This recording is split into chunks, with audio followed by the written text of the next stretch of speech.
My husband thought he was so clever, booking a romantic dinner for two at the most expensive restaurant in Seattle. The candlelight, the champagne, the window table overlooking the sound. What he didn't know was that I'd be sitting 3 tables away, watching every kiss, every whispered word, every lie he thought would stay buried forever. My name is Victoria, and this is how I turned my husband's perfect date night into the moment his entire world collapsed. If you've ever felt the sting of betrayal, the helplessness of being lied to by someone you trusted completely, then you'll understand every emotion I'm about to share. Hit that like button if you're ready for a story about justice, and don't forget to subscribe because trust me, you won't want to miss how this ends. I'm Victoria Chen, 38 years old, and for the past 15 years, I thought I had the perfect marriage. My husband David and I lived in a beautiful craftsman home in Ballard, one of those tree-lined streets where neighbors still wave to each other. I'm a senior marketing director at a tech startup downtown, and David runs his own consulting firm, specializing in environmental law. We were the couple other people envied. Date nights every Friday, annual trips to Tuscany, the kind of partnership that made our friends joke about relationship goals. But perfection, I learned, is just an illusion that shatters with a single notification. It was a Tuesday evening in late October. Seattle's autumn rain was drumming against our windows, creating that cozy atmosphere I used to love. I was curled up on our leather sectional, laptop balanced on my knees, finishing a presentation for the next morning's client meeting. David was upstairs in our master bathroom, and I could hear the shower running, steam probably fogging up the mirror he never bothered to wipe clean. His phone was charging on the coffee table next to me, screen facing down like always. David had this thing about his phone, always protective of it, always keeping it close. He said it was because of work, client confidentiality, all those legal documents. I never questioned it. Trust was the foundation of our marriage, or so I believed. The notification sound was soft, just a gentle ping, but it cut through the rain and my concentration like a blade. The screen lit up, and even though it was face down, the light was bright enough that I could see the reflection in the black surface of my laptop screen. Table for two confirmed at Cascadia Restaurant, Friday 8 p.m. Special champagne service is requested. She'll love the surprise. My fingers stopped moving on the keyboard. I read it again, squinting at the reflection, hoping I'd misunderstood, but the words were clear, burned into my retinas like a neon sign. Cascadia Restaurant, the place we talked about going to for our anniversary last year but never did because David said it was too expensive, too pretentious. The place that required reservations 6 weeks in advance and cost more per meal than most people spend on groceries in a month. She'll love the surprise. Not you'll love the surprise. Not will love it, she. The shower was still running upstairs. I could hear David's off-key humming, some old Eagles song he'd been singing in the shower for as long as I'd known him. That normalcy, that domestic familiarity, made the message feel even more surreal. How could he be planning a romantic evening with another woman while humming our song? My hand moved toward his phone without conscious thought, just to check, just to prove to myself that I was being paranoid, that there was some logical explanation. Maybe it was a surprise for me. Maybe he'd booked it under a different name for some reason. The screen unlocked with his thumbprint, or rather, the thumbprint I'd watched him use 1,000 times, and somehow my finger had memorized the pattern. What I found made my blood turn to ice water. Messages. Hundreds of them. All to someone named Ashley. Can't wait to see you Friday, beautiful. The salmon at Cascadia is supposed to be incredible. Almost as incredible as you. David, you spoil me. Michael thinks I'm working late on the Henderson case again. Michael, that's your husband's name, right? Unfortunately. But let's not talk about him tonight. I scrolled up, my heart hammering so hard I could hear it over the rain. Photos, videos, messages dating back 8 months. 8 months of my husband living a double life while I cooked his favorite meals and did his laundry and listened to him complain about difficult clients. Ashley Richardson. I recognized the name from David's firm. She was one of the junior associates, fresh out of law school, blonde and 26 with the kind of eager ambition that made partners notice. I'd met her at the firm's holiday party last year. She'd shaken my hand and smiled and called me David's lovely wife, while apparently planning to become something else entirely. The bathroom door opened upstairs, David's footsteps on the hardwood floor, moving toward our bedroom. "Babe, have you seen my gray tie? The one with the small blue pattern?" His voice was casual, normal, the same voice that had whispered "I love you" in my ear every morning for 15 years. The same voice that was now playing romantic dinners with a woman half his age. I placed the phone back exactly where it had been, screen down, charging cable in the same position. My hands were trembling, but my voice was steady when I answered. "Check the closet, right side, next to your navy suit." "Found it! Thanks, you're the best!" The best. I was the best wife while he was the worst husband. The irony wasn't lost on me.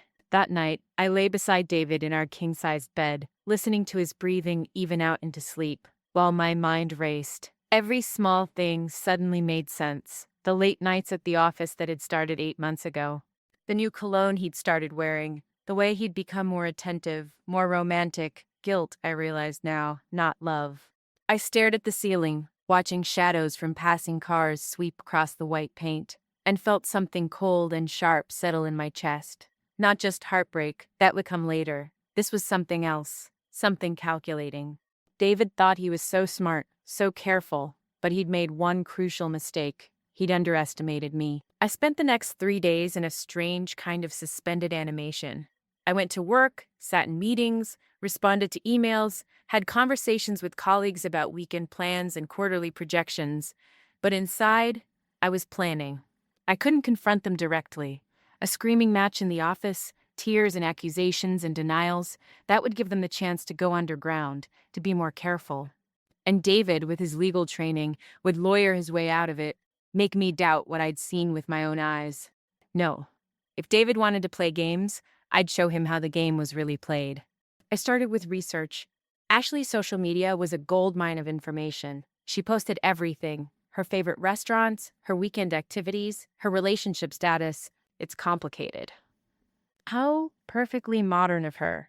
More importantly, she posted about her husband, Michael. Michael Richardson, 34, a software engineer at Amazon, marathon runner, devoted father to their 8-year-old son, Tyler. His Instagram was full of family photos, camping trips, soccer games, birthday parties. A man who clearly adored his wife and son, completely unaware his marriage was being systematically destroyed. I felt a kinship with Michael that surprised me. We were both victims of the same betrayal, both living in the same lie. The difference was, he didn't know it yet, but he was going to. The plan formed slowly, carefully, like a photograph developing in a dark room. I couldn't just tell Michael. He might not believe me, might think I was some scorned woman making things up. I needed proof. I needed undeniable, public, devastating proof. And Cascadia Restaurant was going to provide it. I called Cascadia on Thursday morning, speaking to the hostess with the kind of confident authority that comes from years of managing marketing campaigns. "Hi, this is Victoria Chen from Northwest Business Journal. We're doing a feature on Seattle's most romantic restaurants, and Cascadia is at the top of our list. I was wondering if I could book a table for Friday night, around 8, for a business dinner with a potential interview subject." "Certainly, Miss Chen. We have a lovely table available at 8:15. Would that work?" "Perfect. Actually, if possible, could you seat us near the table reserved under David Chin? He's my husband, and we thought the paper is kind of difficult for me. There's no rate news for me." A pause. Then, "I see a reservation for David Chin at 8:00. A table for 2 by the windows. I can seat you close by, certainly." "Wonderful. Oh, and the gentleman I'm interviewing might be bringing his wife as well, so make it a table for 3 just in case." Michael Richardson's LinkedIn profile had been easy to find. Software engineer, marathon runner, devoted husband and father. I crafted the email carefully, professional but intriguing. "Mr. Richardson, my name is Victoria Chen, and I'm a marketing director at TechFlow Solutions. I came across your profile and was impressed by your work in cloud architecture. We're always looking for talented engineers, and I'd love to discuss some opportunities over dinner. Are you available Friday evening? I was thinking Cascadia Restaurant at 8:15 p.m. Please feel free to bring your wife if she's available. I believe in getting to know the whole person, not just the professional side. Looking forward to hearing from you. Best regards, Victoria." His response came within 2 hours. Ms. Chen, thank you for reaching out. I'm definitely interested in hearing more about TechFlow solutions. Friday at 8:15 works perfectly, and I'll ask Ashley if she can join us. She's a lawyer, so she might have some insights about the legal aspects of tech work. See you then. Michael Richardson. Ashley. The beautiful irony of it was almost too perfect. Michael Richardson was going to bring his cheating wife to watch her have a romantic dinner with my cheating husband. He just didn't know it yet. Friday arrived gray and drizzling, typical Seattle autumn weather. I left work early, claiming a personal appointment, and spent 2 hours getting ready. Not the kind of getting ready I used to do for date nights with David. This was war paint. I chose a black wrap dress, elegant but not flashy, the kind that photographs well and commands respect. My makeup was flawless but understated. I wanted to look like exactly what I was, a successful, professional woman who had her life together. Someone who deserved better than what she'd been getting. At 7:45, I was sitting in my car outside Cascadia, watching the entrance through the rain-streaked windshield.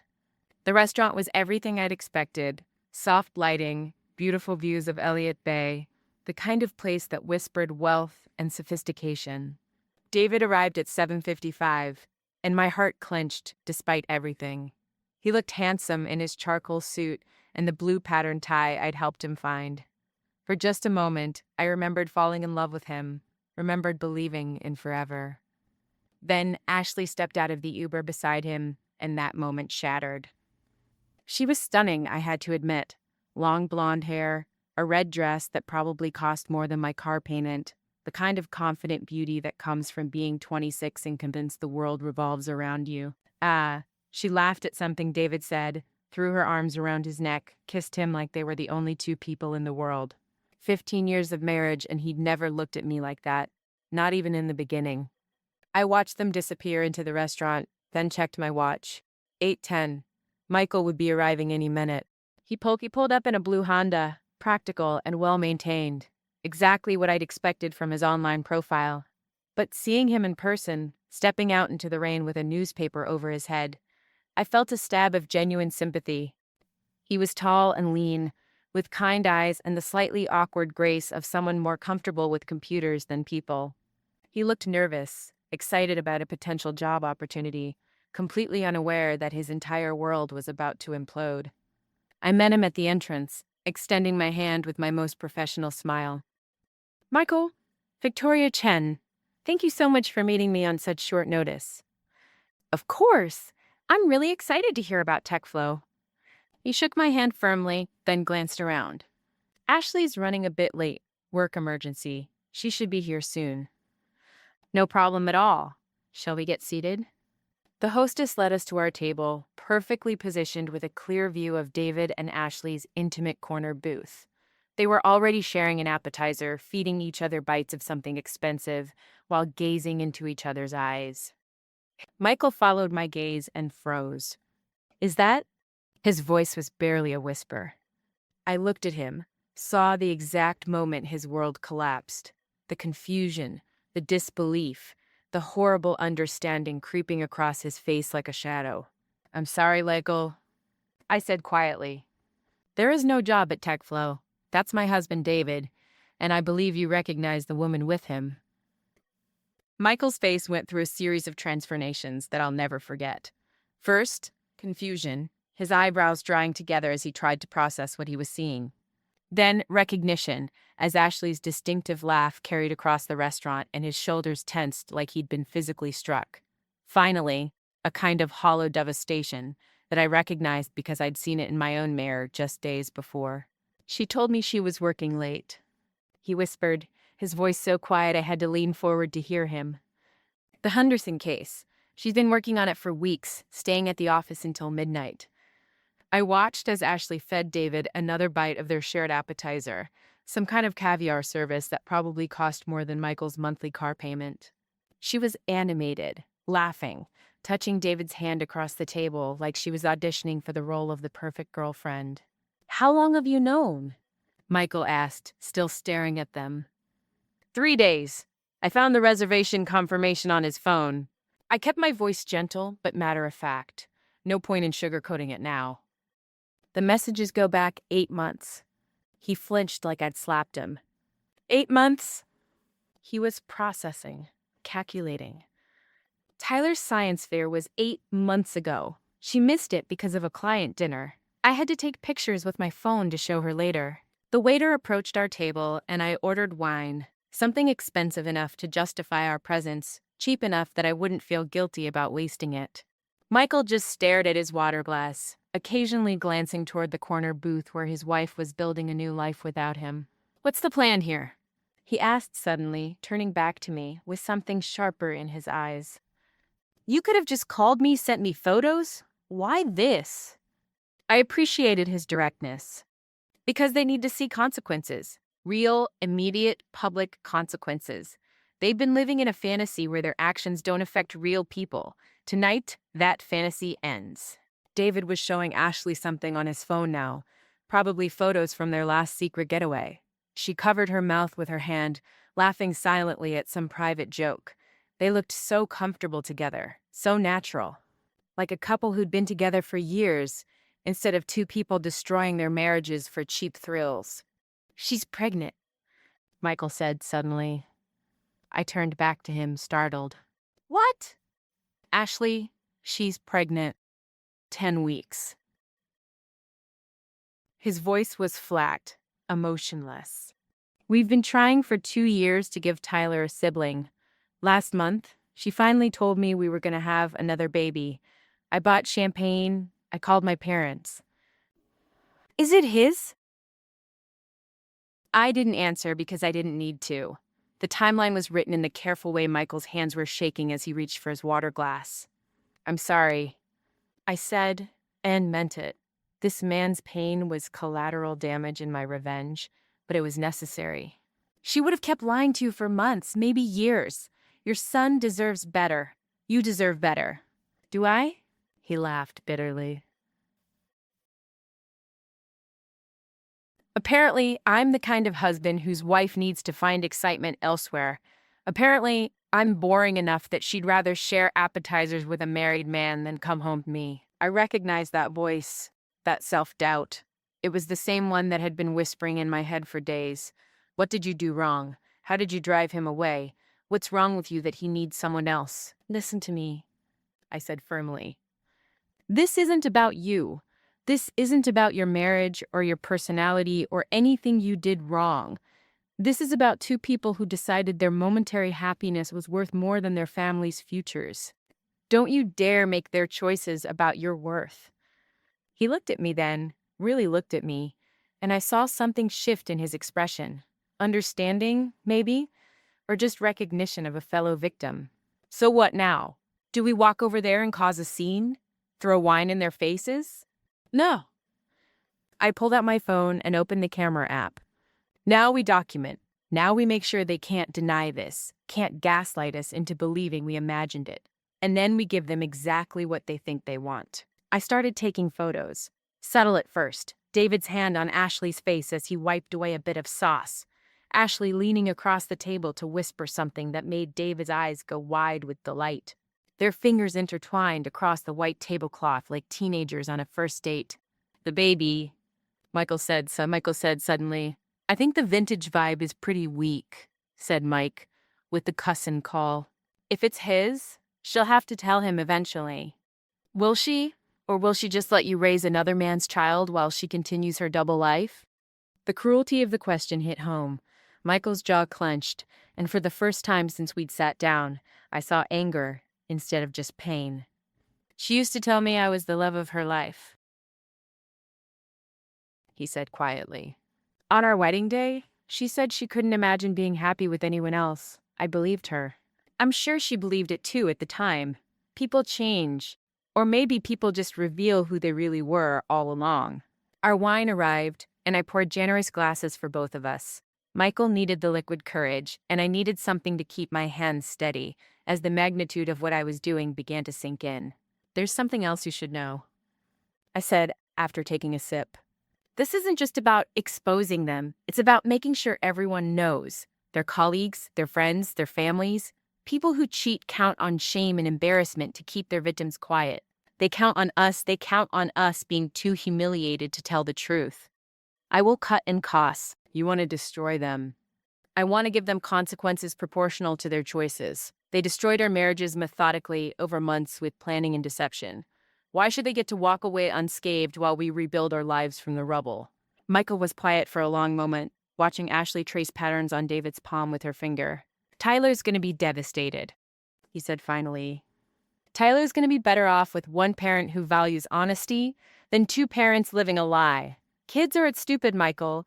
They sense when something's wrong, even when the adults think they're hiding it perfectly. He nodded slowly, then surprised me by raising his wine glass. To consequences.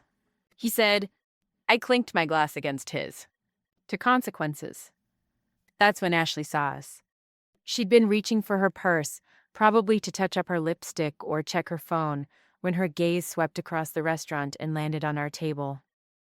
I watched her face go through the same progression of emotions Michael's had: confusion, recognition, terror. She grabbed David's wrist so hard he winced, then whispered something urgent in his ear. David turned around, following her gaze, and when he saw me sitting calmly with Michael Richardson, his face went completely white. For a moment, the four of us just stared at each other across the elegant restaurant. Other dinners continued their conversations, oblivious to the domestic nuclear bomb that had just detonated at table 12. Ashley said something to David, who shook his head. She spoke again, more insistently, and I could see panic starting to override her shock. David signaled for the check. They're going to run, Neckel observed. Let them try. I pulled out my phone and opened my email app, then began typing. David's managing partner is a family friend, has been for years. Always talks about how important character is in the legal profession. I wonder what he'll think about a senior partner conducting affairs with junior associates. You're sending it now? I'm sending it now. I attached the photos I'd taken and hit send, along with copies to Ashley's supervising attorney, HR, at both their firms, and I paused, considering. Their parents. David's mother is very religious. She's going to have some thoughts about this. Michael pulled out his own phone. Ashley's father is a judge in Spokane. He's the one who encouraged her to go to law school. He was typing quickly. Guess he's about to find out what kind of lawyer his little girl became. By now, David and Ashley were in full panic mode. They'd paid their check and were gathering their coats, moving with the jerky, desperate energy of people who knew they'd been caught but were still hoping to minimize the damage. David started walking toward our table, his lawyer instincts kicking in, probably planning to control the narrative somehow. But Ashley grabbed his arm, pulling him toward the exit instead. Smart girl. There was nothing he could say that would make this bet. Why was the news manning the free speech test, with the kids to stand on sitting the cow? As they rushed past our table, Ashley couldn't resist one last look. Her eyes met mine, and I saw something I hadn't expected. Not just on asked me, and dead was the dead calmly. Like she'd never considered that her actions might have real consequences, that the wives existed as actual people rather than just obstacles to overcome. I smiled at her, not a cruel smile, just a small, knowing expression that said, I see you. I know exactly who you are. They disappeared into the Seattle night, their romantic evening thoroughly ruined. But I wasn't done, not even close. Dessert? I asked Michael, signaling the waiter. He stared at me, then started laughing. Not happy laughter, the kind of hysterical laughter that comes when reality becomes so absurd that it breaks your brain a little bit. You're enjoying this, he said. I'm finding closure, I corrected. For 8 months, they made fools of us. They lied to our faces, spent our money on each other, built their happiness on our ignorance. Tonight, the scales balance. My phone buzzed with a text from David. We need to talk. I can explain. I showed Michael the screen. He thinks he can explain his way out of this. 15 years of marriage, and he still doesn't know me at all. I typed back, no explanation needed. I have 8 months of messages and photos. Your things will be packed when you get home. Another buzz. Victoria, please. It's not what you think. I turned off my phone and put it in my purse. The beautiful thing about evidence, I told Michael, is that it doesn't care what someone thinks it means.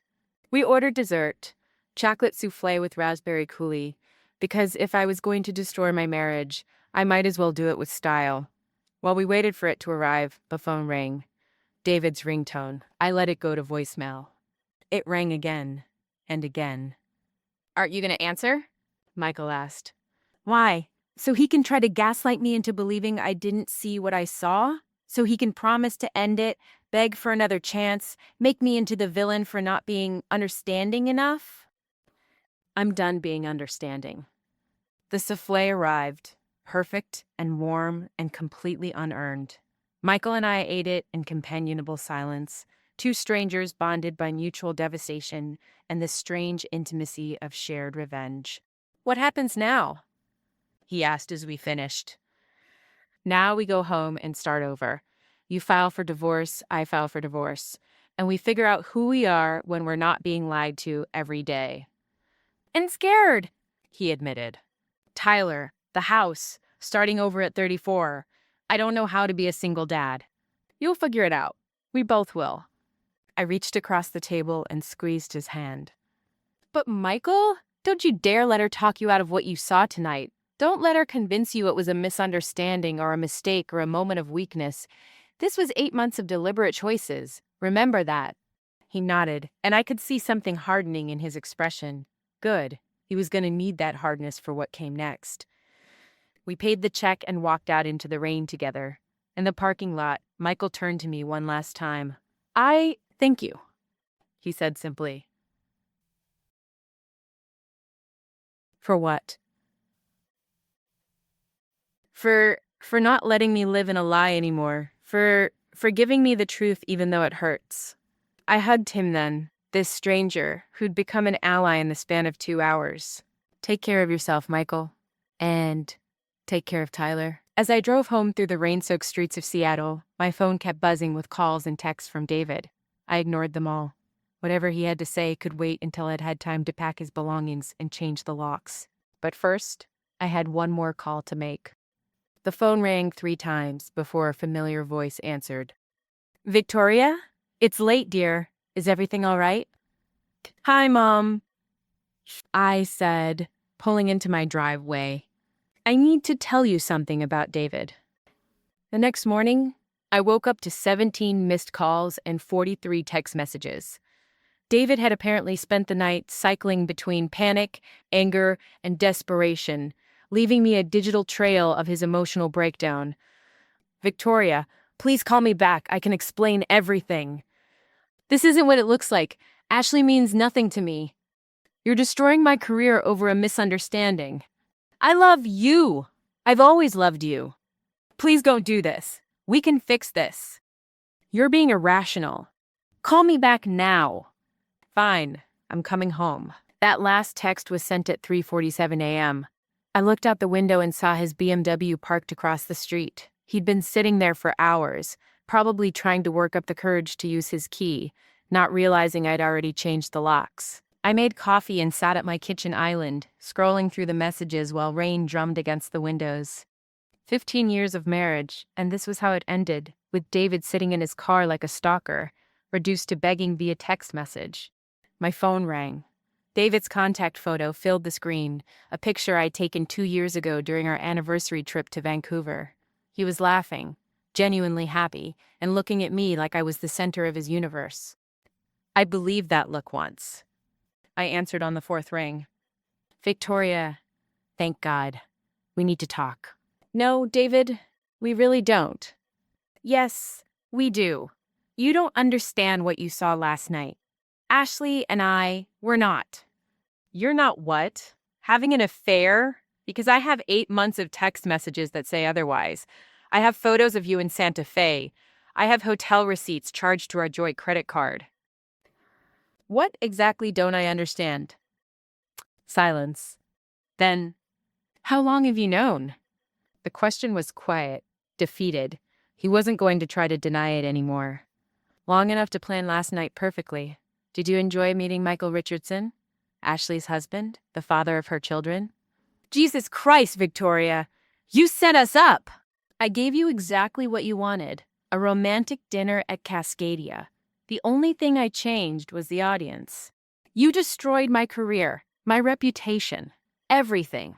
I laughed, and the sound surprised me. It was sharp, bitter, completely unlike my usual laugh. I destroyed your career? David, you destroyed your career the moment you decided to have an affair with a junior associate. I just made sure people found out about it. The managing partner called this morning. I'm suspended pending a full investigation. They're talking about ethics violations, workplace harassment. Good. Good? Victoria, that's my life. That's our life. How are we going to pay the mortgage? What about your promotion? The company car. And there it was. Not remorse for betraying me, not guilt about destroying our marriage. Concern about money, about his reputation, about consequences. That's not my problem anymore, I said calmly. You should have thought about the mortgage before you started taking your girlfriend to five-star restaurants. She's not my girlfriend. Then what is she, David? Your friend with benefits? Your midlife crisis? Your emotional support mistress? Whatever you want to call her, she's the reason you don't have a wife anymore. I hung up and immediately blocked his number. Then I called my lawyer. Jennifer Moss had been my attorney since I started my business 5 years ago. Sharp, ruthless, and completely unimpressed by men who thought they could charm their way out of consequences. When I explained the situation, she was quiet for a long moment. Victoria, I have to ask, are you sure you want to go scorched earth on this? Washington is a no-fault divorce state. You could file quietly, split everything 50-50, and move on with your life. He spent 8 months systematically betraying me while I supported his career, cooked his meals, and shared his bed. He used our joint credit card to pay for hotels with another one. Does that sound like 50-50 to you? It sounds like you have grounds for a fault-based divorce, adultery, financial misconduct, emotional cruelty. But it's going to get ugly, Victoria. He's going to fight back. Let him try. I have evidence of everything. Then let's destroy him properly. That afternoon, I did something I'd never done in 15 years of marriage. I went through David's home office methodically, looking for ammunition. What I found was better than I'd hoped. David had always been meticulous about record keeping, a habit from his legal training.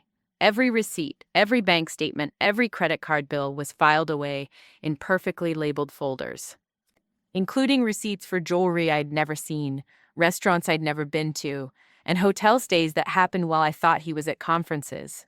But the real treasure was his computer. David had used the same password for everything since college, his law school graduation year, plus his initials. It took me exactly one guess to get into his email, his cloud storage, his financial accounts. For a man who specialized in corporate security law, he had shockingly poor personal digital hygiene. What I found in his cloud storage made my discoveries from Friday night look like amateur hour. Photos, videos, not just of Ashley, but of other women. Names I recognized from his firm, from professional conferences, from our social circle. Screenshots of dating app conversations. Ashley wasn't his first affair. She wasn't even his second. There was Susan Hartwell from the Environmental Law Conference in Portland last spring. David had told me he was too tired from the meetings to call home. But there he was in her hotel room, very much not tired. There was Miranda Chen, no relation, despite the shared last name, from the firm's Christmas party 2 years ago. I remembered that night. David had stayed late to network with potential clients, while I went home alone. The photos showed exactly what kind of networking he'd been doing in the coat closet. There was even evidence of a 3-month relationship with a paralegal named Jessica, complete with love letters that would have been romantic if they weren't written by my husband to another woman. I sat in his leather desk chair, surrounded by the evidence of his serial infidelity, and felt something cold and final settle in my chest. This wasn't a midlife crisis or a moment of weakness or a mistake that could be forgiven. This was a pattern, a lifestyle, a man who had built his entire adult life around deception. My phone buzzed with a text from an unknown number. David, probably using Ashley's phone. Please come outside. I just want to talk. I looked out the window. He was still there, now standing beside his car in the rain, like some pathetic romantic hero. Except there was nothing romantic about a man who betrayed his wife with at least 4 different women while she thought they were building a life together. I opened the window and called down to him. David, I'm going to say this once. You have 30 seconds to get in your car and leave, or I'm calling the police and reporting you for trespassing and harassment. Victoria, please. I know I made mistakes. Ha! Mistakes? I held up a printed photo of him with Susan Hartwell. This is from Portland last year. Should I show you the ones from Christmas 2022 with Miranda? Or maybe the love letters to Jessica? You didn't make mistakes, David. You made choices. Hundreds of them. For years. Even from the second floor, I could see his face crumble. He'd thought Ashley was his only secret. He had no idea I'd found them all. Get off my property, I said quietly. And David, if you come back, the next person you talk to will be wearing a badge. You stood there for another moment, rain soaking through his expensive suit, then got in his car and drove away. I watched his taillights disappear around the corner, then closed the window and got back to work. By Sunday evening, I had built a case that would have impressed a federal prosecutor. Financial records showing thousands of dollars spent on other women, photos and videos spanning 3 years, text messages revealing not just affairs but David's cruel commentary about me to his various mistresses. Victoria's so boring in bed. She just lies there. My wife has no idea how to dress for my success level. Sometimes I wonder why I married her. She's gained weight and stopped trying.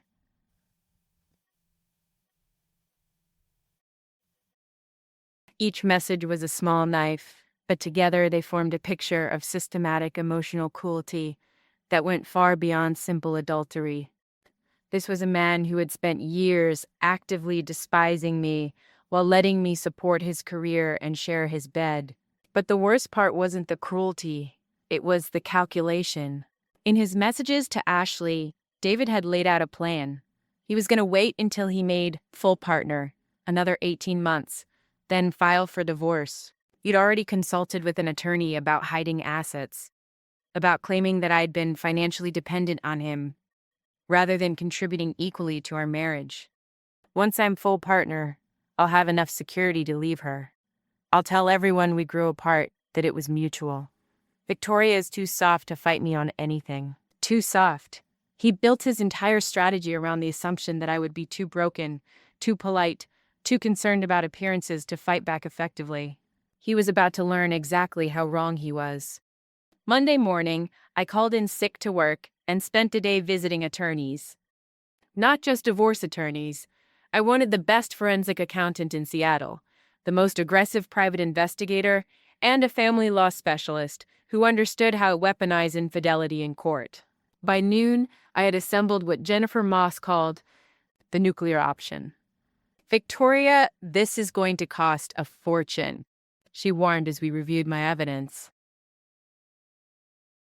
But if you want to destroy him completely, we can do that. His law license, his partnership prospects, his reputation, all of it can go away. How long will it take? With evidence like this? 6 months, maybe less. But are you sure? Once we file these motions, there's no going back. This becomes public record. Your private life becomes public entertainment. I thought about Michael Richardson, probably having the same conversation with his own lawyer. I thought about Tyler, Ashley's 8-year-old son, who was going to grow up knowing his mother was a cheater and a liar. I thought about all the wives who might come after me, the women who would trust David because no one had ever held him accountable for his choices. File everything. I said, I want him to understand that actions have consequences. That afternoon, David was served with divorce papers at his office. Not just any divorce papers, a 47-page document detailing adultery, financial misconduct, emotional cruelty, and a request for everything. The house, the cars, his retirement accounts, even the dog we'd adopted together 3 years ago. He called me from the courthouse parking lot, furious and desperate. You can't do this to me, Victoria. I'll fight you on everything. Please do. I'd love to see you try to explain those photos to a judge, especially the ones where you're using our credit cards to pay for hotel rooms. Those are private communications. They're not admissible. I laughed. David, You stored them in a cloud account that I had access to as your wife. Everything you did on computers, I helped buy. Using internet, I helped pay for, while living in a house we jointly owned. Your private communications became marital assets the moment you decided to conduct them on our shared resources. Silence. Then, what do you want? I want you to disappear. I want you to sign whatever papers my lawyer puts in front of you, take whatever settlement she offers, and never contact me again. And David, if you try to fight this, if you drag this out in court, I will make sure everyone knows exactly who you are. Your mother, your father, your law school classmates, everyone. You're destroying me over nothing. A few meaningless affairs. 4 affairs over 3 years isn't nothing. It's a lifestyle choice, and now you get to live with the consequences. I hung up and immediately felt empty. Not satisfied, not vindicated, just exhausted. The man I'd loved for 15 years was gone, had probably never existed in the first place. What was left was just a stranger who happened to share my last name. But as I sat in my lawyer's office, signing papers that would unravel my entire adult life, I felt something else too. Relief. For the first time in years, I didn't have to wonder where David was or why he was working late. I didn't have to make excuses for why he never wanted to be intimate anymore, or why he'd become so critical, so distant, so cruel in small ways I'd taught myself to ignore. I was free. Broke, probably, and starting over at 38, but free. My phone buzzed with a text from Michael Richardson. Ashley moved out yesterday, taking Tyler to her parents for a while. How are you holding up? I typed back, 1 day at a time. You? Same. Want to grab coffee sometime? Non-revenge related. I smiled. The first genuine smile I'd felt in weeks. I'd like that. As I walked out of Jennifer's office, I realized something that surprised me. I wasn't planning revenge anymore. I was planning a life. But David wasn't done fighting, and neither was Ashley. They had their own ideas about how this story should end. They were both about to learn that sometimes the person you underestimate most is the one who destroys you completely. The counterattack came exactly 1 week later, and it was more vicious than I'd expected. I was at my office Tuesday morning, trying to focus on a product launch campaign for our biggest client, when my assistant knocked on my door with an expression I'd never seen before, professional concern mixed with personal awkwardness. Victoria, there's some people here to see you, from HR. My heart sank. David had always been vindictive when cornered, but I'd underestimated how far he'd go. The HR director, Patricia Wells, sat across from my desk with a manila folder and the kind of careful, neutral expression that meant someone was about to get fired. Victoria, we've received some concerning allegations about your conduct over the past week. I need to ask you about your relationship with an employee at Richardson Associates. Michael. They were going after Michael. I'm not sure what you're asking about, I said carefully. Patricia opened the folder and slid a photograph across my desk. It was taken from outside Cascadia Restaurant, Michael and me walking to our cars after dinner, hugging goodbye in the parking lot. Someone had been watching us. We have evidence that you've been conducting a personal relationship with a married man, using company resources to arrange meetings, and potentially engaging in behavior that reflects poorly in the company's reputation. That's not. We also have documentation showing that you used your position here to misrepresent yourself to Mr. Richardson, claiming to be recruiting him for a position that doesn't exist. But Victoria, this is fraud, corporate fraud. I stared at the photograph, my mind racing. Someone had followed me to Cascadia, documented my meeting with Michael, and somehow spun it into evidence of an affair and corporate misconduct. Who made these allegations? I asked, though I already knew. I can't reveal that information, but I can tell you that the person who came forward has evidence of ongoing deceptive behavior, and they're prepared to pursue legal action if necessary. David, of course it was David. Somehow, he'd figured out what I'd done and decided that if he was going down, he'd take me with him. I need to see a lawyer before we continue this conversation. I said, I'm afraid that's not possible. Given the seriousness of these allegations, we're suspending you immediately pending a full investigation. I'll need your badge, your laptop, and your company phone. 2 hours later, I was sitting in Jennifer Moss's office again. But this time, I wasn't the one on the offensive. He's smart, Jennifer said, reviewing the documents Patricia had given me.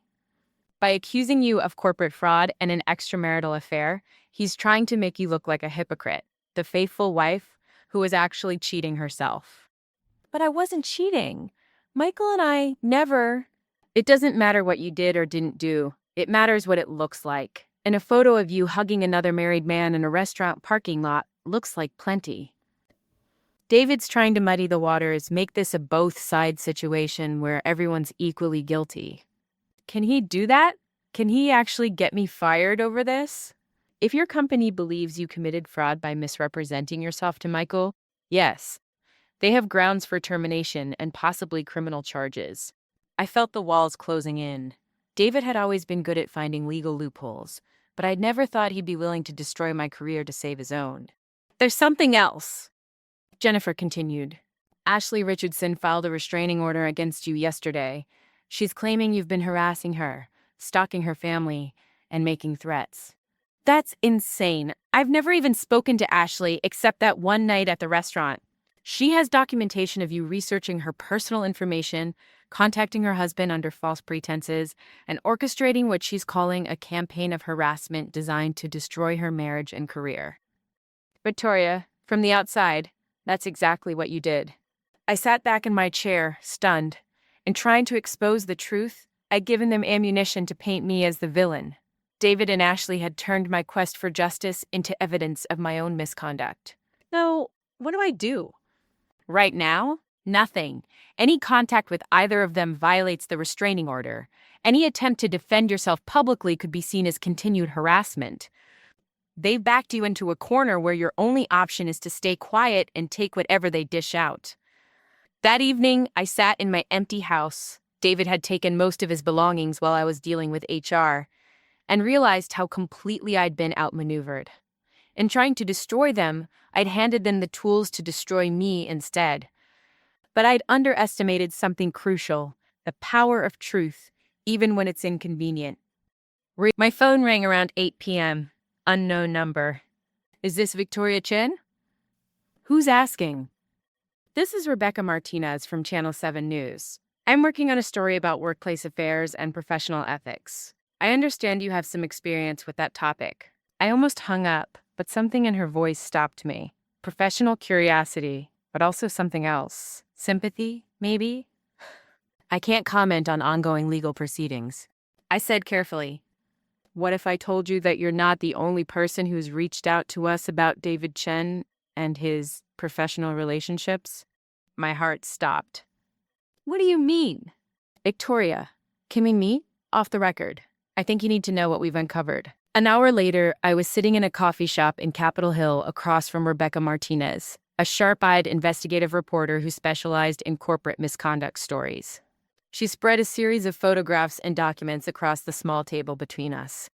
We've been investigating sexual harassment at Seattle law firms for 6 months, she said. David Chen's name came up multiple times, but we couldn't get anyone to go on the record. Then last week we got a call from someone who said they had evidence of systematic predatory behavior. The photograph showed David with at least 6 different women over the past 5 years. Not just Ashley, not just the affairs I'd uncovered, but a pattern of targeting young female attorneys and paralegals, using his position to coerce relationships, then discarding them when they became inconvenient. Susan Hartwell was a first-year associate when David started pursuing her. She quit the firm after their relationship ended and moved to Portland to start over. Miranda Chen was a paralegal who filed a complaint with HR that was quietly buried. She was transferred to another department and eventually fired for performance issues. How many? I asked. At least 8 that we can document. Probably more. Rebecca leaned forward. Victoria, your husband isn't just a cheater. He's a serial predator who's been using his position to exploit vulnerable women for years. I stared at the evidence spread across the table. Why are you telling me this? Because Ashley Richardson isn't his victim. She's his accomplice. Rebecca pulled out another photograph, Ashley and David at a conference in San Francisco, taken 2 years ago. She knew he was married. She knew about the other women, and she helped him cover it up because she thought it would advance her career. The restraining order is a smokescreen. They're trying to silence you before you can expose the bigger pattern. Rebecca gathered the photographs. But here's the thing. Truth has a way of coming out whether people want it to or not. 2 days later, Channel 7 News ran a 3-part exposé titled Our and Predators: Sexual Harassment in Seattle's Legal Community. David Chen was featured prominently along with 8 women who had finally found the courage to tell their stories. The story destroyed him completely. Within 48 hours, he was fired from his firm, disbarred pending investigation, and facing potential criminal charges for sexual harassment and abuse of power. The restraining order against me was dropped when it became clear that David and Ashley had filed it to cover up their own misconduct. Ashley fared slightly better. She wasn't fired, but she was transferred to the firm's probate division, effectively ending her career in environmental law. The pregnancy she'd used to manipulate Michael turned out to be a lie, designed to keep him from leaving her when he became suspicious. Michael called me the day the story broke. "Did you know?" he asked. "About the other women? The pattern of harassment?" "Not until this week. I thought it was just us, just our marriages." "I'm sorry, Michael. When I planned that dinner, I was just trying to expose 2 cheaters. I had no idea we were uncovering something so much bigger." "Don't apologize. Those women deserve justice, and they got it because you refused to stay quiet."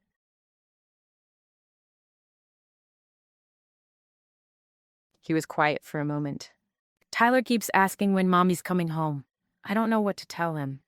"Tell him the truth, in age-appropriate terms. That sometimes adults make choices that hurt the people they love, and there are consequences for those choices." "He's gonna be okay, Michael. You both are." My company reinstated me with a formal apology after the news story made it clear that I'd been the victim, not the perpetrator. David's accusations of fraud and misconduct evaporated when it became obvious that he'd been trying to silence a whistleblower. But the real vindication came 3 weeks later, when I received a letter from Susan Hartwell in Portland. "Victoria, I saw the news story about David, and I wanted to thank you. I've spent 2 years thinking I was crazy, that maybe I'd misunderstood what happened between us. Seeing other women come forward with similar stories made me realize that it wasn't my fault. I wasn't weak or stupid or asking for it. I was targeted by a predator, and now everyone knows what he really is. You gave me back my sanity, and I'll never forget that. Susan." Similar letters came from Miranda, from Jessica, from women whose names I'd never known but whose pain I'd helped expose. I'd started this journey seeking personal revenge, but somehow it had become something larger. Justice for women who'd been silenced. Accountability for a man who'd escaped consequences for years. David tried to contact me once more 3 months after the divorce was finalized. He left a voicemail that I almost deleted without listening to. "Victoria, I know you probably don't want to hear from me, but I wanted to say I'm sorry, not just for the affairs, but for who I became. For the way I treated you, the way I talked about you to other people. I don't expect forgiveness. I just wanted you to know that losing you is the biggest mistake of my life, and I'll regret it forever." I saved the voicemail, but I never responded. Some apologies can too late to matter, and some damage can't be undone with words. 6 months later, Michael and I went on our first real date, not revenge plotting or crisis management, just dinner and a movie like normal people. We've been seeing each other casually for weeks, building something slow and honest, and completely different from what we'd lost. "Do you ever miss it?" he asked as we walked along the waterfront after dinner. "Being married, I mean. The security of it. I miss the idea of it," I said. "The dream of partnership and forever and all that. But I don't miss the reality of what my marriage actually was." "What about you?" "I miss Tyler having 2 parents in the house, but I don't miss walking on eggshells, wondering what I did wrong, why I wasn't enough." He squeezed my hand. "Besides, he's happier now. Kids can sense when their parents are lying to each other." Well, we were taking things slow, both of us gun-shy about trust and commitment. But there was something clean about starting over with someone who'd been through the same betrayal, who understood that love without honesty was just an elaborate performance. A year and a half later, I received one final piece of correspondence related to the David Chen saga. It was a wedding invitation. Ashley Richardson and Marcus Webb request the pleasure of your company. She'd bounced back quickly, landed a job at a smaller firm, and found herself a new husband, a tax attorney with no apparent knowledge of her history. I wondered if she learned anything from the destruction of her first marriage, or if she was just better at hiding her true nature now. I threw the invitation away without a second thought. Some people never change, they just find new victims. These days, I rarely think about David or the marriage that imploded so spectacularly. When I do, it's not with anger or regret, but with something like gratitude. That marriage had been slowly suffocating me for years. The constant criticism, the emotional distance, the feeling that I was never quite enough. I taught myself to accept less and less, to make excuses for behavior that should have been unacceptable, to prioritize keeping the peace over demanding respect. The affairs weren't what killed our marriage. They were just the symptom of something that had been diseased for years. David had never seen me as a partner worth respecting, and I'd never demanded that he do better. Michael and I married on a beach in Oregon 18 months after our respective divorces were finalized. It was a small ceremony, just Tyler, my parents, a few close friends who'd supported us through the worst of it. No big white dress, no elaborate reception, no promises of forever that we weren't sure we could keep. Instead, we promised to be honest with each other, even when the truth was uncomfortable. We promised to choose each other every day, rather than assuming that a piece of paper guaranteed anything. Most importantly, we promised that if either of us ever felt the urge to find happiness outside our marriage, we'd have the courage to end it first rather than living a lie. These promises have held for 3 years now. They might hold for 30 more, or they might not. The difference is that this time, I'm not planning my entire identity around being someone's wife. I'm a complete person who happens to be married, not half a person desperately searching for my other half. Tyler calls me mom now, and I call him my son. We've built something real together, the three of us, based on honesty and choice rather than obligation and deception. Sometimes people ask me if I regret the way I handled David's betrayal, if I think I went too far. But here's what I know. David's affairs weren't crimes against marriage in general. They were crimes against me, specifically, and against every woman who trusted him with her career, her body, her future. I didn't destroy David Chen.